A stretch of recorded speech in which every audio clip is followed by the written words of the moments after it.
Hello everyone, it's Andrea and today we're gonna take a look at the Springfield 1903. When you choose to be a rifleman on the American team, you have the option of choosing between the N1 Garand and the Springfield 1903, except for one map, where the Springfield it's the only weapon available as a rifleman. So when you have to choose between the two, obviously the N1 Garand, it's a big advantage for the Americans if used correctly against the Japanese, against the Harisaka. You have a bigger magazine, you have more rate of fire, and at close range you have a truly big advantage. So I believe the N1 Garand is way better than the Springfield, but still the Springfield, it's a bolt action, you have less rate of fire, but since it's a bolt action you have more range and more accuracy at range. Also I believe it deals a little bit more damage than the N1 Garand. So if you prefer to go from medium to long range engagements, the Springfield I believe is better.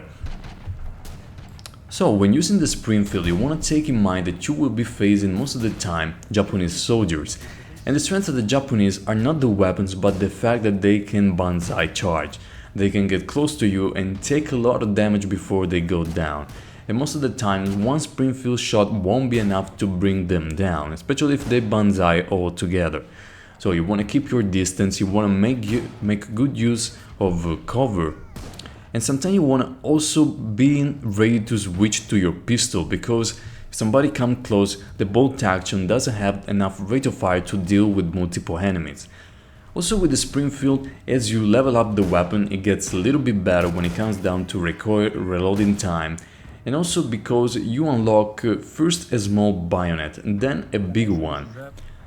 The strength of being good at this game is not only having the best, aim, the best reflexes, but also being able to know which spot should I go on to defend or to attack, where to flank, where to move.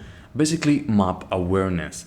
And what helps a lot is trying to be sneaky, not giving up your position, even though sometimes it's very difficult because your soldiers start screaming for no reason.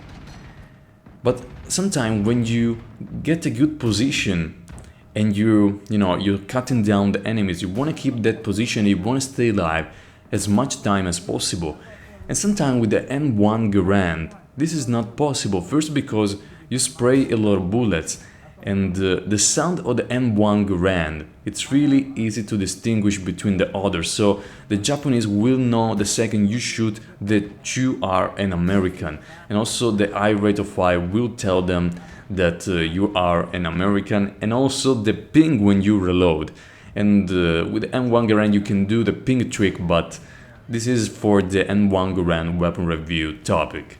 So when you're using a Springfield from a good position, first of all you won't be spraying down bullets, so the fire coming out from the gun, the muzzle flash, won't be visible all the time, so you will be sneakier.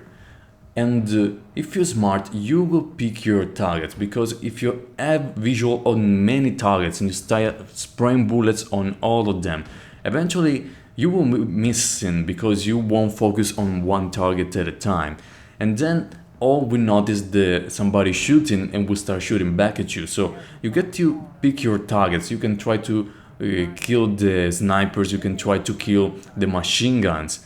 And also with a bolt action sniper rifle, it's harder for enemies to recognize there is an enemy weapon, unless you have a really good ear for weapons or unless you're a veteran. Distinguish between the Springfield and the Harisaka is not that easy. So you have more chance of not being spotted, that the enemies think, oh, it's one of our guys shooting down from that position somebody of the enemies.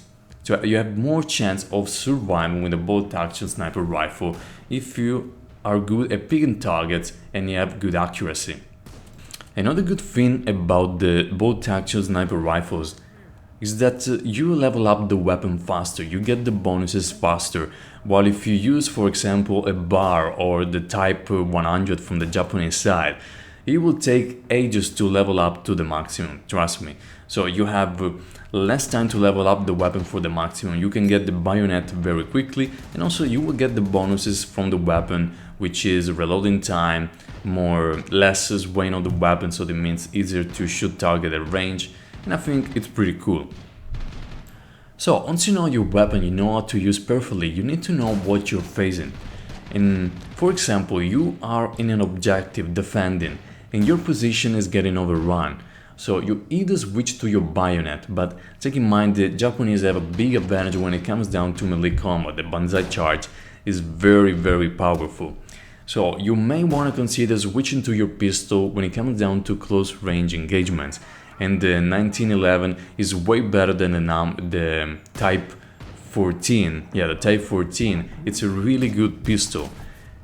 And if you have the option of just switching position, you can just switch position and take some distance from the enemies. You don't want to be too close as a rifleman in general. Even though I talk about getting the best cover, getting a good position, being a rifleman sometimes can be messy and you need to be aware of that. Maybe sometimes you spawn on your squad leader in a really bad position. Maybe you just spawn and you see somebody with an automatic weapon in front of you and there's nothing you can do, you don't even have the time to aim. Sometimes you need to rush because the time is going off and you have no other option, otherwise you will lose the game. So you find yourself, rushing with the Springfield trying to do something crazy. Or sometimes your position is getting overrun. If there's really, you have a bad team and there's really nothing you can do against a good team with good flamethrowers coming all around you, with people, throwing mortars at you or something like that. So being a rifleman sometimes can be messy. You need to be aware of that. If your team is losing badly, most of the time the riflemen are gonna take the worst. Not always, but because they have not the best option when it comes down to countering the enemy. The best roles sometimes are the one that are gonna determine how the game will go. And remember, it's still a team game. By yourself you can't win the game.